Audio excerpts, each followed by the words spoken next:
Bienvenue dans la pause fitness. Alors, ce podcast est réservé à ceux qui veulent améliorer leur nutrition, leur entraînement et aussi peut-être leur style de vie.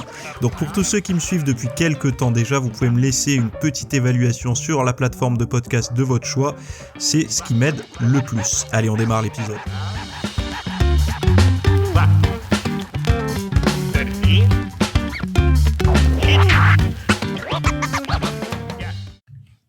Salut à tous, j'espère que vous allez bien, j'espère que vous avez passé un bon week-end. Bon, moi j'ai raté mon cheat meal ce week-end. J'ai raté mon cheat meal. Je l'ai pas raté, je l'ai pas sauté, je l'ai fait, mais je l'ai raté. On recevait du monde et le plat traditionnel quand on reçoit du monde et que le temps se rafraîchit, qu'est-ce que c'est? Non, c'est pas la raclette, c'était la tartiflette. Et je me suis dit, tiens, je vais suivre une recette, on va dire, classique. C'est-à-dire que je suis allé sur Internet, je suis allé sur un site qui propose des recettes vraiment de tartiflette, quoi, vraiment spécialisé là-dedans. Et j'ai fait la recette et finalement, les pommes de terre étaient pas assez cuites et c'était pas bon. J'ai dû refaire cuire au moment où on était tous à table. Donc, pour quelqu'un qui propose souvent des recettes et tout ça, je me trouvais un petit peu con. Et voilà. Bon, ça arrive. Mais en tout cas, une chose est sûre, c'est que le plat, il restait pas une seule miette à la fin. Je pense que c'est un cheat meal hivernal qui plaît à tout le monde, même même quand on fait pas de régime, hein, pour ceux qui font pas les régimes. J'ai bien vu là, ceux qui étaient invités, ils font pas forcément de régime toute l'année. Et ils ont bien apprécié quand même. Donc voilà, c'était la petite anecdote. Personne n'est parfait. Et j'avais juste envie de vous partager un petit peu ce que j'ai fait en fait ce week-end aussi, ce que je vous ai proposé, ce que vous avez dû voir pour ceux qui sont abonnés de l'autre côté du rideau, donc en espace VIP. Vous avez dû voir le défi de Noël. Donc je pense que vous avez tous l'application installée sur votre téléphone et vous me comprendrez, ou alors la petite boîte avec les papiers dedans. Pour ceux que ça intéresse, donc je sais pas si vous êtes intéressé par ça. Alors, en fait, l'idée, vous allez voir qu'en fait, c'est un travail qu'on fait maintenant pour l'été prochain. Alors, il y en a qui vont dire, j'ai le temps de voir venir. Non. Pourquoi ? Parce qu'en fait, beaucoup de personnes, peut-être vous avez peut-être tendance à vous dire à chaque fois en été, vous vous trouvez pas assez sec, comme si vous étiez pris trop tard, en fait. Il vous manque, 15 jours de diète ou un truc comme ça. Et en fait, c'est un phénomène en cascade parce que durant l'hiver, donc durant surtout la période Noël, Nouvel An et compagnie, il y a ce qu'on appelle le Christmas Effect. Donc j'en parle dans le cours que j'ai fait là, dans la formation. Et ce Christmas Effect, il est il va complètement perturber vos habitudes, que ce soit sportives, travail, puisque beaucoup de personnes ont la chance d'avoir des vacances durant cette période, imposées ou pas, et également alimentaires. Donc il va y avoir des aliments qu'on ne consomme pas le reste du temps et tout. Et en fait, ce qui se passe, c'est que derrière ça, va se passer quand tout ça est terminé, donc l'euphorie des guirlandes et des cadeaux est terminée, c'est le retour à la réalité, en tout cas la réalité du début d'année, quelle année nous attend cette fois-ci, etc. Les résolutions qui sont suivies pour 99% des gens qui sont suivis le premier jour, donc le 2 janvier. Et s'installe une période de démotivation, ce que j'appelle une période où les gens en fait montent sur la balance. Donc peut-être vous, c'est votre cas, parfois vous montez sur la balance et vous voyez un surpoids ou même un résultat dans le miroir qui est pas satisfaisant, et il y a comme une forme d'inertie de ces fêtes qui va traîner un petit peu jusqu'à peut-être février, et quand on commence à voir le printemps arriver, on va s'y remettre. Alors je sais, vous vous entraînez toujours durant cette période certainement et tout ça, mais il y a quand même cette installation, ce phénomène en fait de clapet anti-retour du poids des fêtes de fin d'année, quoi. Et finalement, moi, ce que j'ai proposé ce week-end, c'est justement une stratégie pour, vous faire plaisir durant cette période, mais avec une petite stratégie qui n'engage pas vraiment un surentraînement ou des choses comme ça, et un travail plutôt quotidien mais minimum pour justement passer à travers les gouttes. et ne pas prendre du retard, parce que prendre du retard, c'est justement passer ces 2 mois, ce janvier-février, un petit peu dans le coltard de la motivation, et donc s'y remettre réellement qu'en mars, quoi. Et c'est pas forcément quelque chose que vous avez envie de faire si vous avez justement une quête de progression en termes de définition musculaire et tout ça chaque année. Donc voilà, vous pouvez aller voir ça, le lien est dans les notes de l'émission, vous verrez, j'ai mis le lien en gras, si vous êtes sur YouTube, vous verrez, vous avez un lien, il y a un seul lien dans les notes, vous cliquez dessus et vous basculez sur l'intégralité des notes de l'émission, et sur ces notes-là, vous avez le lien en gras, donc le défi de Noël, ça s'appelle. Moi, je sais que je le fais, il n'y a pas enfin, je veux dire, je m'amuse pas à recommander des choses que je fais pas. Chaque année, j'ai des protocoles un peu différents parce que j'aime bien varier, et moi, je pense que c'est moteur de motivation que de ne pas appliquer toujours les mêmes choses, et donc du coup voilà, pour ceux que ça intéresse, vous avez le lien, basculez de l'autre côté et vous essayez. Deuxième chose, petite anecdote, je parlais avec un proche dans le week-end là, et en fait, il me disait que quand il était au travail, il avait demandé à un ami de le dépanner sur de la bouffe et tout, parce qu'il avait oublié de quoi manger. Et il s'est fait dépanner, mais c'était pas un truc super sain, quoi, un truc super clean. Je sais plus ce que c'était, mais c'était un truc sur le pouce, quoi, un plat transformé. Et donc du coup, il l'a acheté, et en l'achetant, pour lui ramener, la moindre des choses quand on se fait dépanner, c'est après de rembourser ou de ramener le truc, je pense que on est tous d'accord là-dessus. Et en fait, c'était un truc assez bon à manger, mais je me rappelle plus ce que c'était. Je suis désolé, mais imaginez, je sais pas, par exemple, un paquet de gâteaux, quoi, un truc vraiment cool à manger. Et je lui ai dit, tiens, c'est marrant, pourquoi tu l'as pas mangé? Là, tu l'avais. Pourquoi là, t'as réussi à tenir? Et parce que c'est quelqu'un qui essaye de faire attention de temps en temps quand même. Je lui dis, pourquoi là, t'arrives à tenir, et quand c'est dans ton placard chez toi, t'arrives pas à te retenir? Parce que justement, le but c'était de pas manger le truc qu'on avait acheté pour le collègue de travail, quoi, puisque sinon on l'a plus après. Et je lui dis, pourquoi t'appliques pas cette stratégie pour toi aussi tout le temps? C'est-à-dire que cette personne a des gâteaux à la maison et tout, parce qu'il y a des enfants, et que c'est pour pas prendre, le goûter des enfants, on peut pas faire autrement. Donc vous connaissez tous le discours. Et je lui ai dit, pourquoi tu te dis pas, je pourrais en manger, mais ça sera pour... en fait, si je les mange en pleine semaine, je vole la part que je pourrais manger le week-end, en gros, quand je me fais plaisir. Et essaye d'avoir ce mode de fonctionnement-là, comme ça au moins tu auras essaye d'appliquer ça, vu que t'es capable de le faire dans l'absolu. T'es capable d'avoir cette substance-là, ces gâteaux chez toi, essaye de les appliquer, d'appliquer cette méthode-là, comme si tu l'avais acheté pour quelqu'un d'autre. Alors peut-être que le discours est un peu schizophrène pour les plus psychologues d'entre vous, mais quelque part, c'est de travailler sous forme d'objectif, de cloisonner un petit peu. Et c'est quelque chose qui peut fonctionner. Moi personnellement, la semaine, je n'ai pas du tout la même perception des choses que le week-end. Pourquoi ? Parce que en fait, j'ai conclu que ça fonctionnait comme ça, et c'est devenu... assez simple à suivre finalement, parce que les objectifs sont d'essayer de trouver un bon équilibre, et je sais que le déséquilibre serait nocif à ma santé, en tout cas ça serait pas bon, quoi. Je n'irais pas dans le sens de mes objectifs. Donc voilà, c'est une petite anecdote autre. Je sais pas si j'étais assez clair, mais bon, il aurait fallu que je vous retraduise toute la conversation, mais globalement, essayez de comprendre que ce qu'on prend, tous les écarts qu'on va faire dans une période où on essaye de faire attention à faire son sport, à bien manger, il faut se dire que c'est des écarts et des plaisirs qu'on se vole à un moment où c'était le moment de se faire plaisir. Donc, c'est-à-dire à des moments clés comme le samedi ou le dimanche, parce que 90% des gens se font plaisir le week-end, essayent de faire attention la semaine, ou alors sur leur jour de repos, etc. Et d'essayer de voir ça, en fait, de se discipliner là-dessus. Toutes les choses que je vais prendre là, je pourrais pas les prendre à un autre moment. Donc, c'est pour moi une bonne manière de faire dans un monde qui est toujours un petit peu plus à chaque fois, on va dire, envahi et investi de plats transformés. D'ailleurs, je voyais que il y a encore ce grand combat. Donc, quand je cherche les petites actus à chaque fois pour le podcast, quand je regarde tout ce qui se fait en actualité, on va dire bateau, c'est pas de l'actualité que je vous partage scientifique et tout ici. Pourquoi ? Parce que ça, c'est le travail de fond que je fais en VIP, les études et tout. Là, dans le podcast, comme je vous le dis à chaque fois, c'est des actus légère, entre guillemets, en tout cas des actualités grand public. Et grand public, il faut quand même aller chercher un peu, mais je veux dire, ça reste du grand public.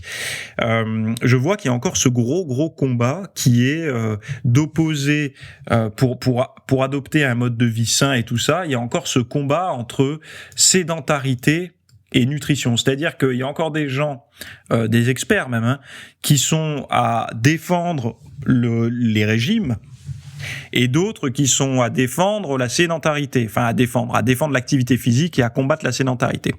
Et en fait, le combat se dit entre les deux, se fait entre les deux en disant non, mais bougez plus, c'est mieux. De toute façon, c'est l'épidémie actuellement, c'est la sédentarité, c'est pas forcément l'alimentation. Et les autres disent non, l'épidémie d'obésité en ce moment, c'est lié à l'alimentation transformée, etc. En fait, à un moment donné, il faudrait que ces gens-là se serrent la main et commence à se dire ok, c'est peut-être les deux. Je veux dire, il y a peut-être un ensemble de causes. Et moi, je rajouterais aussi la qualité de sommeil. On sait aujourd'hui que la qualité de sommeil s'est détériorée, que les gens dorment. C'est pas qu'ils dorment de moins en moins, c'est qu'ils dorment de moins en moins bien. Ils sont stimulés par tout un tas de choses. Et c'est pas la problématique de s'attaquer toujours à un seul facteur. C'est que on va être obligé de tellement s'y investir et tellement être draconien dans le domaine en question que c'est pas viable. Je prends un exemple concret. Une personne qui voudrait tout miser sur l'alimentation pour perdre du poids. Donc cette personne est sédentaire, elle fait pas forcément de sport et tout, elle veut tout miser sur l'alimentation. Elle va devoir tellement réduire son apport calorique qu'elle va pas tenir parce qu'en fait, elle doit compter uniquement sur sa vitesse métabolique de base et ses petites activités de la journée qui sont aller au boulot, rentrer du boulot et faire la vaisselle pour brûler du gras. Donc du coup, elle passe à côté de tas d'opportunités anti-sédentarité, donc je sais pas, marcher, s'ajouter de la marche dans la journée, du cardio, de la musculation, peu importe, un sport. Et donc là, la problématique, c'est que cette personne va tellement devoir serrer la vis au niveau de la diète que ça tiendra pas, et en plus de ça, elle aura jamais le physique qu'elle veut, parce qu'il n'y a pas de stimulation musculaire. À l'inverse, une personne qui fait beaucoup de musculation, beaucoup de sport, mais qui ne veut pas faire attention à ce qu'il mange, parce qu'il a je sais pas, dans la tête que justement le sport c'est là pour brûler tout, et ben c'est pareil, il aura jamais le rendu visuel qu'il a envie d'avoir parce que il se dira mais je comprends pas, pourtant je m'entraîne, je pousse lourd et tout, j'ai de la force mais j'ai pas de muscle et j'arrive pas à être sec. Bah oui, parce qu'à un moment donné, il manque il manque des outils pour pouvoir obtenir ça. C'est pour ça que un mode de vie fitness ne s'articule pas que autour d'un entraînement ou que autour d'une nutrition, ni que autour d'un sommeil et d'une bonne récupération, c'est un tout. Et ce tout fait qu'on peut se permettre, quand on s'exerce un petit peu dans toutes les disciplines qui vont faire qu'on va aller de l'avant, on n'est pas obligé d'être extrême dans tous les domaines. Donc par exemple, on n'est pas obligé de faire des heures et des heures de sport par jour, on n'est pas obligé de faire des régimes ultra restrictifs, on n'est pas obligé de faire des nuits de sommeil de 12 heures. Mais par contre, on essaye de faire des nuits de sommeil entre 7h30 et 8h, on va dire entre 7 et 8h par exemple. On va de se fixer ça au début. Et puis surtout de se coucher et de se lever à heure fixe, surtout se lever à heure fixe.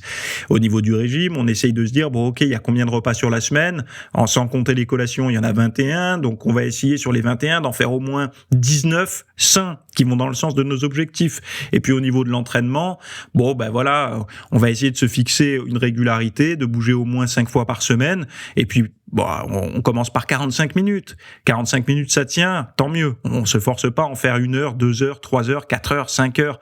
C'est pas possible. C'est à un moment, soit si on est sportif de haut niveau, et encore même eux, ils essayent maintenant de lever un peu le pied parce qu'ils se rendent bien compte que il y a la récupération en est toujours un petit peu impacté.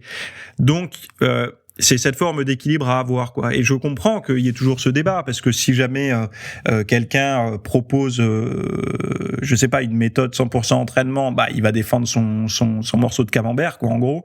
Et puis si l'autre propose justement un régime qui nécessite pas de faire de sport, parce que vous savez, dans un discours actuel, tout ce qui est choc fonctionne. Donc, par exemple, si demain un régime vous dit vous pouvez avoir des super abdos sans faire de sport, juste en suivant cette alimentation-là, vous enlevez une friction aux gens, vous enlevez le côté des efforts physiques. N'oublions pas que vous aimez faire du sport, moi aussi, parce qu'on est connecté à ça. Mais il y a des gens pour qui le sport, non, ils veulent pas. C'est-à-dire que faire des régimes, ça les dérange pas, mais aller transpirer, ils ont pas envie. À l'inverse, il y a des gens, c'est plutôt faire du sport, ça les dérange pas, mais ne leur parlez pas de régime.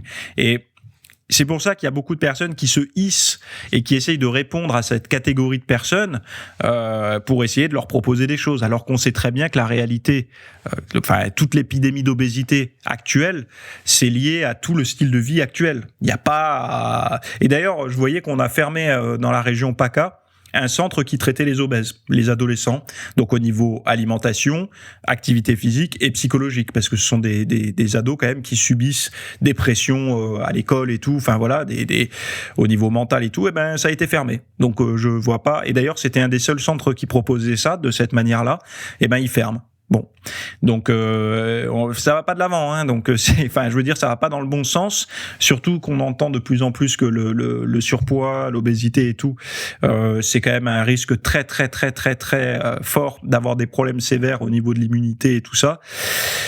Donc moi, j'arrive pas à comprendre qu'on puisse ne pas mettre un petit peu de rond sur ce genre de choses quand ça existe, quoi. Bon. Après, je sais pas, peut-être que c'est pas, il y a rien à y vendre d'autre, mais que des conseils ou que des pratiques et que de la thérapeutique, mais je sais pas, ça me paraît toujours étrange de pas soutenir ce genre de choses, surtout quand il s'agit d'adolescents. Bon, voilà, bref. Alors, connaissez-vous les repas à reculons ? Alors, une nouvelle tendance qui débarque, alors je ne sais pas si c'est nouveau dans l'absolu, mais en tout cas, ça ressort dans les actualités.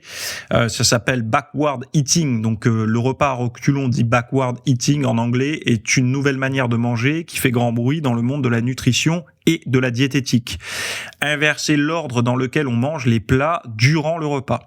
Au lieu de faire le traditionnel entrée, plat, dessert, on suit l'ordre suivant, dessert, plat, entrée. Donc, dans l'autre sens, quoi. Donc c'est un article, depuis tout à l'heure je cite, mais à nos homologues britanniques du Time, Robert Lewandowski décortique l'organisation de son repas. Il commence par manger un brownie à base de cacao pur, il mange ensuite son plat à base de viande blanche poisson avec du riz, et finit par consommer une salade ou une soupe. Cette routine alimentaire s'apparente à une variante du régime inversé. Au lieu d'inverser les types de repas, donc par exemple manger son petit déjeuner au dîner et son dîner au petit déjeuner, on inverse les plats durant le repas. Bon, on inverse oui, on inverse, mais le plat reste toujours au milieu déjà, puisqu'il est au milieu, donc il reste au milieu. Alors il y en a qui disent oui, c'est bien pour les sportifs. Ils trouvent déjà, moi je suis pas fan des desserts. Je suis pas pour les desserts. C'est-à-dire que moi je suis pour le monoplat par repas, c'est-à-dire d'avoir une bonne assiette et de pas avoir entrée plat dessert. Je trouve que l'entrée plat dessert, c'est toujours l'attente déjà pour les personnes qui essayent de perdre du poids. Ils vont se heurter à une problématique au niveau mental, c'est-à-dire que plus vous avez de variété devant les yeux, plus vous êtes susceptible de manger. Donc si vous avez une entrée qui vous cale un peu, donc c'est-à-dire que cette entrée, vous en aurez servi, vous en aurez pas forcément repris parce que vous commencez à être calé. Le problème, c'est que si après on vous apporte après votre entrée un pavé de bœuf avec une purée de patates douces, votre appétit va se réouvrir. Et puis après ce plat-là, vous avez plus faim, mais le petit dessert arrive et on se retrouve rapidement en excès en fait. Donc l'idée là, c'est et commencer direct par le dessert, donc le truc sucré, puisque là finalement c'est ce qu'ils sont en train de dire. Déjà, c'est ne pas supprimer le sucre. Alors qu'on sait très bien que c'est quand même une des problématiques, même au niveau du foie et tout, les pathologies de ce qu'ils appellent de foie gras aujourd'hui, ils commencent de plus en plus à libérer la parole là-dessus, à dire que c'est peut-être les glucides finalement, c'est pas les graisses. Et donc du coup, ça maintient les gens à se dire non, mais tu peux faire un régime. Alors tu commences par ton dessert. Donc faut pas oublier que ce genre de conseil va tomber dans l'oreille de personnes qui ne sont pas comme vous et moi. Hein. Donc vous êtes avertis là-dessus. Vous savez très bien que le brownie, il a pas sa place. Mais ça va tomber dans les oreilles de quelqu'un qui fait pas attention. Forcément, c'est des conseils grand public là. Donc ça va arriver dans leurs oreilles. Tenez, vous pouvez manger votre, je sais pas ce qu'ils prennent en dessert. Qu'est-ce qui existe en dessert ? Les gens ils mangent quoi en dessert ? Un yaourt, un fromage blanc avec de la châtaigne, des choses comme ça. Enfin du marron là, de la purée de marron, de la crème de marron. Enfin, vous savez là dans les cafettes là ce qu'ils proposent dans les restaurants d'entreprise et tout. Je sais plus ce qu'il y a comme dessert, mais moi de mémoire quand j'étais salarié, je voyais bien les plateaux des gens avec ou le fromage blanc avec les fruits, ou le fromage blanc avec la crème de marron. Sinon, il y avait quoi? Des petites salades de fruits souvent, mais il y avait aussi les mousses au chocolat. Il y avait, enfin voilà, on sait très bien ce que c'est. Donc les gens vont commencer par ça.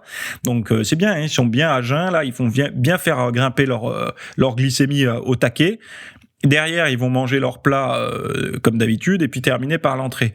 Bon, qu'est-ce qui risque de se passer? C'est que les gens ne mangent pas leur entrée puisque ça sera du dessert. Donc potentiellement, tant mieux pour la réduction des protéines et tout ça pour le grand public, parce que du coup, ils n'auront pas les œufs maillots ou la petite assiette de charcutes, donc ça va diminuer. Mais bon, on solutionne pas la problématique du sucre. Moi, ce régime, honnêtement, je me dis, mais on sort un peu de la logique des choses, quoi. Enfin, je sais pas, commencer par du sucré, après du salé. Enfin, il faut quand même, il faut y aller, quoi. Quand j'entends qu'il y a des gens qui sont pas capables de manger des œufs le matin, enfin du salé le matin, et que je vois des trucs où les gens sont prêts à faire ça, enfin, je veux dire, c'est chaotique, quoi. Moi, je suis pour un petit peu la tradition, à la limite, de commencer par du salé, finir par du sucré dans l'absolu pour le grand public s'ils ont envie. Mais bon, nous, ça nous change pas de truc, hein, parce que le plat reste au milieu et vu qu'on a que le plat, enfin pour beaucoup, je sais que beaucoup sont comme moi, ils ont une bonne assiette. Et évidemment, elle est peut-être plus copieuse que ces gens-là, leur plat principal. Mais bon, ils ont leur viande, leur poisson ou leurs œufs avec une source de légumes, une source de glucides, un peu de graisse et voilà quoi. Après, ils passent à la collation suivante plus tard. Mais finalement, je trouvais ça plus cohérent, l'idée de la routine où ils disent régime inversé, où ils disent manger son petit déjeuner au dîner, son dîner au petit déjeuner, etc. Alors, en fait, ça, c'est compatible avec le mode de vie actuel qui est que beaucoup de personnes font des petits déjeuners ultra légers, des repas du midi modestes et des repas du soir énormes. Donc, en fait, l'idée, ce serait, moi, je dirais pas ça, je dirais plutôt les quantités. C'est-à-dire que, parce que de remplacer, non, parce que le petit déjeuner, souvent, il va être riche en glucides et d'envoyer si votre petit déjeuner est riche en glucides et que vous le mettez le soir, vous retrouvez le soir avoir un repas riche en glucides. Alors, je sais qu'il y en a beaucoup qui disent, c'est un dogme, les glucides le soir, c'est du moment que ça rentre dans vos macros, ça ne pose aucun problème. Je sais pas, mais non. Enfin, je veux dire, il y a tellement d'études maintenant qui montrent ça. J'en ai parlé là. Si vous avez reçu mes mails du vendredi, vous avez bien vu, je vous les ai partagés. Et puis tous les bodybuilders n'ont pas attendu d'ailleurs de lire ces études pour le faire. On se rendait bien compte d'une chose, c'est que de manger beaucoup de glucides le soir, on n'a jamais les abdos, la bonne définition musculaire qu'on a envie d'avoir. Ici, on voit bien qu'il se passe quelque chose de pas bien. Alors c'est sûr, on dort très bien parce qu'on a un coup de massue, mais au niveau de la ligne, au niveau de l'apparence physique, il y a une problématique. Et puis c'est de ne pas se sortir de cette forme d'alimentation émotionnelle où le soir on n'a plus de volonté, on se gave, quoi. Donc pourquoi je dis ça? Parce que si on inverse les repas, donc globalement, on n'est pas obligé d'inverser les repas. On peut tout simplement se dire, est-ce que je peux pas manger un petit peu plus dense le matin, modérément le midi, et essayer d'être modeste le soir. Modeste le soir ne veut pas dire ne rien avoir dans l'assiette, veut dire avoir une densité énergétique plus mince que la densité énergétique du matin. Pour rappel, la densité, c'est l'apport calorique, l'apport nutritionnel en termes de micronutriments, etc. Donc typiquement, si vous prenez une assiette de salade, c'est pas pareil qu'une assiette de carottes cuites au niveau de la densité. On est bien d'accord, là, les carottes cuites seront plus denses. Mais bon, là, on reste dans des aliments clean, quoi. Mais bon, si je vous amène, clean. C'est une façon de parler quand je dis clean, parce que je vais vous comparer ça à du riz blanc. Le riz blanc n'est pas crade, ça reste quand même clean. Mais bon, la densité est encore élevée. Donc moi, je travaille plutôt sur la densité, non pas le volume de l'assiette. Parce que c'est quand même très psychologique l'alimentation, et d'avoir l'impression d'avoir peu mangé peut créer de la faim, et etc. En tout cas, d'induire un truc, là j'ai rien mangé, donc il faut que je m'attende à avoir faim. Alors que si on a une assiette bien pleine, avec une faible densité énergétique, on n'a pas ce sentiment d'avoir peu mangé, parce qu'on a beaucoup mâché, il y en a eu beaucoup dans l'assiette, donc déjà on élimine cette piste-là. Bon, je vais pas trop m'attarder, mais sachez une chose, c'est que le backward eating, repas à reculons, je sais pas, il y a peut-être un bouquin qui va être écrit là-dessus, et je sais pas ce qu'on peut en dire là-dessus. Mais de toute façon, sachez une chose, c'est que souvent quand ça marche, c'est qu'il y a une grande idée, mais derrière ils disent, vous savez, c'est un peu comme les compléments alimentaires. À l'époque des brûleurs de graisse, il y avait toujours, enfin, je sais pas si vous avez connu cette époque où les seuls compléments alimentaires qu'il y avait dans la grande distribution, c'était des brûleurs de graisse, des choses comme ça. Et même à l'époque, dans les années 90, je crois, début 2000, non, je crois que c'était dans les années 90, le régime Slim Fast et tout ça. Et bien souvent, ce qui fonctionnait, c'était pas forcément le complément alimentaire, c'était les recommandations nutritionnelles qu'il y avait. Il disait, si vous voulez avoir les résultats, faut faire au moins les petites recommandations qu'on vous donne. Et forcément, dans les recommandations, il disait éviter tout ce qui est les sucreries, les sodas, les machins, le pain et tout. Donc, comment on peut étudier un truc quand on demande aussi aux gens de faire un régime à côté et d'essayer de bouger, quoi. En fait, le truc, c'est que si on enlève de l'équation le complément alimentaire, quels seraient les résultats? À mon avis, les mêmes. Mais ces pilules, c'est pour ça que moi j'appelle ça des pilules de motivation. C'est un effet placebo. C'est qu'en prenant un brûleur de graisse, les gens vont avoir tendance à se dire attends, je vais faire attention parce que j'ai envie que le brûleur de graisse fonctionne.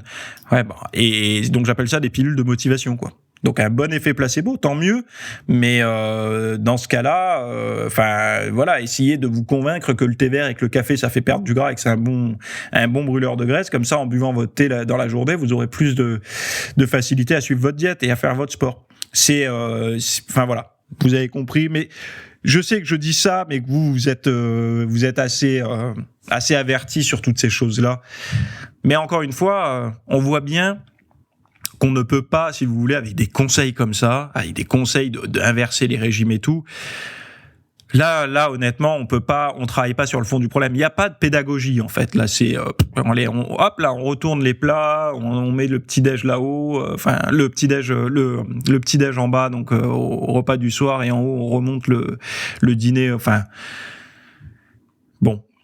Enfin, je veux dire, après, il y a quand même, il y a quand même j'ai quand même l'impression qu'on prend les gens pour des cons, quoi. Je suis désolé, mais les juger trop peu intelligents pour comprendre les règles simples de l'hygiène de vie, on va dire un peu fitness santé, ça me semble pas quelque chose de vraiment ouf entre guillemets, quoi. C'est quelque chose qui peut être expliqué assez simplement.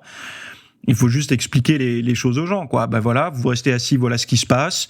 Vous faites pas de sport, voilà ce qui se passe. Vous avez des muscles, mais si vous faites rien, voilà ce qui se passe au bout de tant de temps, donc à 50 ans, à 60, etc. Vous avez des problèmes de libido, ben regardez ce que la nutrition et l'effort peut faire, l'effort physique. Enfin, leur expliquer avec des choses simples. Et vous dire, vous avez les clés. En fait, les clés sont dans votre placard, sont dans votre frigo, sont dans vos baskets. Il y a pas besoin, vous avez pas. Et en plus, c'est accessible à toutes les bourses, quoi. Parce que justement, il y a rien besoin d'acheter, quoi. Mais bon, visiblement, ça, c'est pas assez séduisant comme discours, je crois. Ou alors, ils vous jugent un petit peu trop bébête, quoi. Bon, une question de l'auditeur. On va un peu détailler un point un peu plus complexe là pour le coup, et essayer de trouver des solutions pour cet auditeur qui a quelques problématiques. Alors, je cite la question. Donc c'est long, hein, je vais beaucoup parler parce que là c'est long, il y a une longue question. Salut Théo, je te remercie d'abord pour ton travail de qualité, tes vidéos formations et tes bons conseils. C'est un plaisir de te suivre chaque semaine, donc merci à toi. Je m'entraîne tôt le matin avant d'aller au boulot pendant 1h à 1h30 selon la forme et 3 fois par semaine, le lundi, le mercredi, le vendredi en lourd et intense, et le mardi, jeudi et samedi, c'est des abdos et du cardio à haute intensité. Durant tout l'hiver dernier et donc pendant ma prise de masse, j'ai inclus en plus dans ma routine d'entraînement du matin une séance de 30 minutes de biceps. J'ai inclus en plus de ma routine du matin, donc il s'entraînait le matin, une séance de 30 minutes de biceps le soir, avec un mélange haltère, élastique et traction supination, juste avant le dîner, 3 fois par semaine, lundi léger, mercredi lourd, vendredi léger, pour rattraper un point faible. J'ai arrêté progressivement mon alimentation de prise de masse pour commencer tout doucement la diète de sèche, celle qui est sur ton site. Je ne la pratique pas à la lettre, mais je m'en inspire beaucoup à ma façon, car la première fois où je l'ai testé, ça a tellement bien marché la première année que j'ai dû freiner la rapidité de perte de graisse la seconde année. Je l'utilise tous les ans en début de printemps, non pas pour faire une vraie sèche, mais pour faire comme un nettoyage de gras et de rétention d'eau accumulée durant l'hiver. Je me sens beaucoup mieux quand les résultats arrivent, du coup je me suis tourné vers ta dernière formation sur la diète cyclique qui me correspond mieux. Tenant compte que j'ai un travail physique dans le bâtiment et que j'ai une grande dépense physique dans la journée, si on inclut en plus le sport. Donc là, vous notez bien une chose, les amis, la petite aparté, là, hors question, travail physique, beaucoup de sport pour cet auditeur. Donc en prise de masse le soir, juste après le travail des biceps, je mangeais un repas bien complet et bien dense en calories, protéines, légumes, les plus caloriques et patates douces ou légumineuses pour varier, afin de maximiser la croissance musculaire.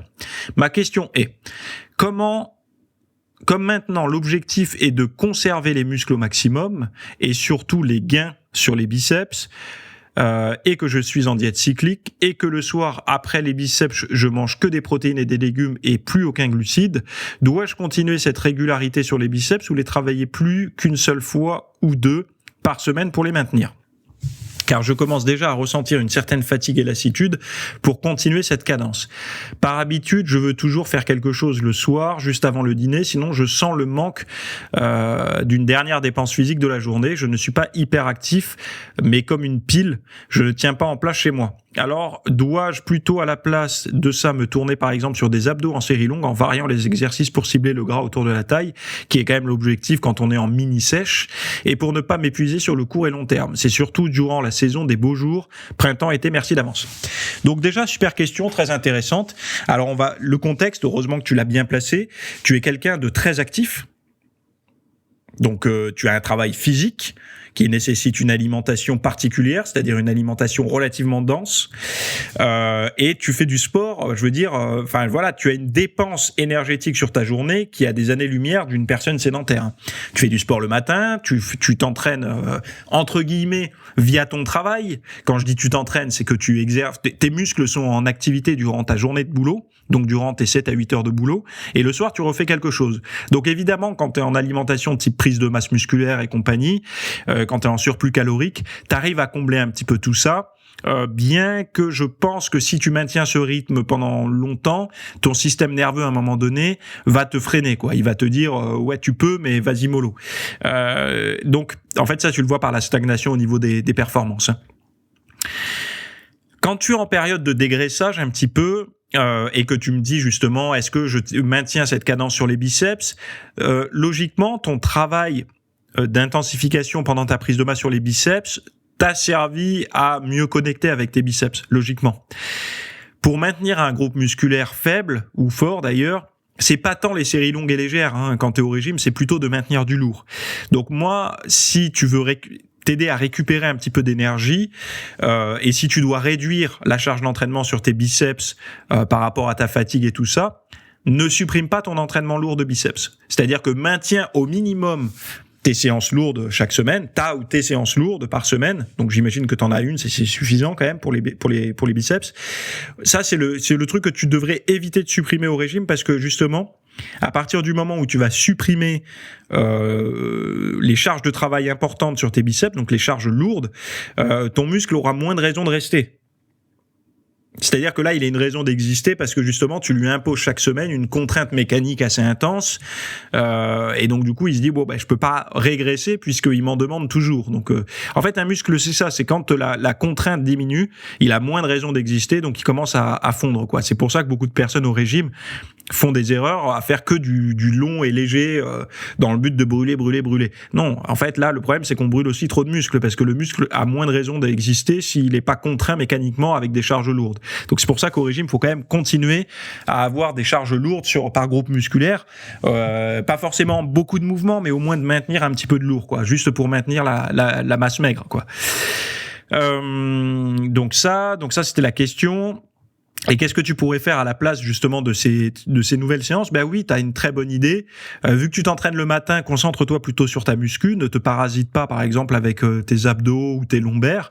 Et puis le soir, si t'aimes bien bouger un petit peu, tu peux continuer. Mais déjà, tu peux inclure des routines de stretching, de yoga, d'étirements, tu sais, un petit peu sympa sous forme de cours vidéo ou quoi. Si t'as accès à des trucs comme ça, je sais pas. Tu sais, maintenant il y a des cours vidéo de yoga, de tai chi. Essaye de plutôt te mettre là-dedans parce que que ton corps est un peu malmené toute la journée par ton travail et tout ça. Donc essaye d'en prendre soin, des petites routines comme ça, même des massages, automassages et tout ça. Mais bien sûr, gainage, abdos, tu peux alterner des fois du gainage, des fois des abdos. Ça peut être aussi une solution pour toi d'accentuer le travail sur ta sangle abdominale et de justement avoir moins besoin de serrer la vis au régime pour les voir apparaître. Parce que plus tes abdos seront denses, plus tu auras des facilités à les voir apparaître. Plus ils seront creusés, plus tu les verras facilement quand tu perdras un petit peu de gras. Donc oui, la fatigue va s'installer plus vite quand tu vas tordre ta diète vers le bas. N'oublie pas que tu as un rythme de vie assez rare aujourd'hui qui est travail physique plus dépenses physiques assez élevées, enfin travail volontaire physique, donc par ton sport, et travail involontaire par ton travail, puisque t'as pas le choix, il faut que tu poses les briques. Tu fais partie des personnes qui ont aujourd'hui un rythme de vie actif. Donc il faut vraiment que tu fasses attention au niveau de la nutrition, de pas tomber du mauvais côté du fil du rasoir, parce que sinon tu vas rapidement t'épuiser, perdre en masse musculaire et compagnie. L'idée étant quand même que tu ne subisses pas tes journées de travail, donc forcément, et que tu ne régresses pas au niveau physique par rapport à tout ce que tu as fait pendant ta prise de masse musculaire. Donc tu as entre guillemets l'opportunité de pouvoir manger plus qu'un sédentaire, puisque c'est normal, toi tu payes ta facture par la dépense physique, donc tu peux justement avoir quelque chose de légèrement plus confortable au niveau de la nutrition. C'est ce qui fait que tu t'es plutôt tourné vers la diète cyclique que la diète vraiment low carb en permanence, parce que justement toi tu as le travail physique imposé par ton style de vie qui te permet de faire ça. C'est pour ça que toi, chez toi, quand t'as fait la diète de sèche que je propose, ça a marché trop vite, en fait, pour toi, parce que c'est normal, tu dépenses tellement. Moi, ce que j'ai proposé là, c'est pour des gens qui ne sont pas dans des extrêmes comme toi. Alors, tu peux t'en inspirer, comme t'as fait, c'est très bien, mais c'est pour des personnes qui ont un mode de vie, travail de bureau ou travail peu actif, quoi, pas un truc comme le bâtiment où tu travailles à l'extérieur dans le froid et tout, quoi. Donc oui, toi tu gagnerais beaucoup justement à te concentrer, à rester focus sur des charges lourdes, même en sèche, pour maintenir le maximum de masse musculaire, pour que tes muscles aient une raison d'être et une raison d'exister, et de pas forcément supprimer ton sport le soir si t'aimes ça, enfin je veux dire voilà, mais de plutôt le remplacer par non pas du sport intense, mais un peu de travail abdominaux, comme tu le fais déjà, mais de le renforcer là-dessus, parce qu'on fait jamais assez d'abdos, on n'a jamais assez d'abdos de toute façon, et beaucoup de stretching, de santé du corps, quoi. Tu vois, d'essayer de te dire, est-ce que j'ai pas une petite douleur qui traîne, même quand je bosse, j'ai des douleurs ici ou là, et d'essayer de travailler un peu en automassage et tout. Parce qu'en fait, toi, c'est la bougeotte que t'as, justement, tu pourras la calmer un petit peu avec de la détente et du stretching comme ça. Ce qu'il te faut, toi, c'est une routine à ce moment-là. Pas forcément une routine sportive, mais une routine tout court. Et une routine où tu prends soin de toi. Si tu as déjà le temps de le faire, c'est génial. Mais en tout cas, la bonne leçon que tu donnes à beaucoup de personnes, c'est que voilà, toi, tu arrives à faire du sport avant le travail, après le travail, que tu as un travail actif et que tu arrives à avoir des résultats. Donc, je pense que ça va en motiver quelques-uns. Et voilà. Donc, j'espère d'avoir bien répondu à ta question. Et puis je te souhaite une bonne je pense que t'es de nouveau en prise de masse puisqu'on attaque l'hiver, donc voilà. Je m'arrête ici pour cette réponse.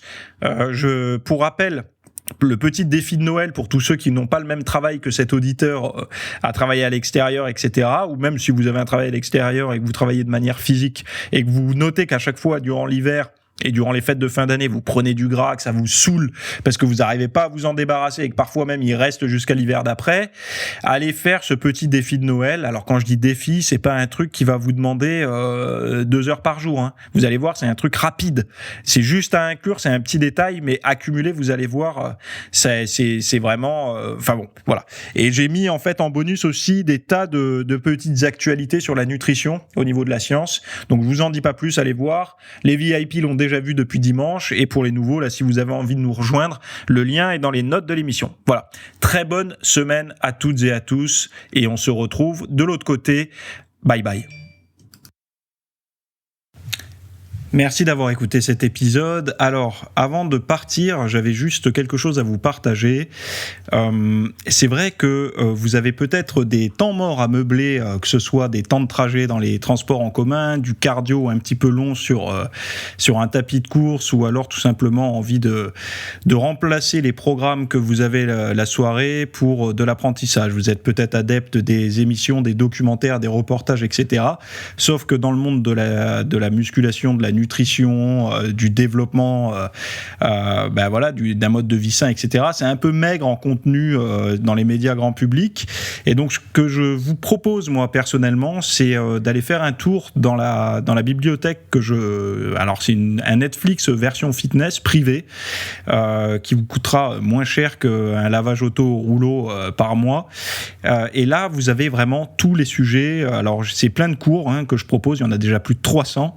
Ce sont sur le sommeil, sur les hormones, sur la nutrition. Donc ça peut être pourquoi on a faim, pourquoi on n'arrive pas à tenir un régime, comment faire, quelles sont les solutions, mais aussi d'anatomie pour l'entraînement, des programmes d'entraînement. Donc tout ce qui est lié à la perte de graisse, si vous avez du gras sur le bas du ventre depuis des années, ou alors si vous avez du mal à prendre de la masse musculaire, tous ces sujets du plus connu, entre guillemets, du plus recherché au plus pointu, tous ces sujets sont largement abordés dans cet espace VIP.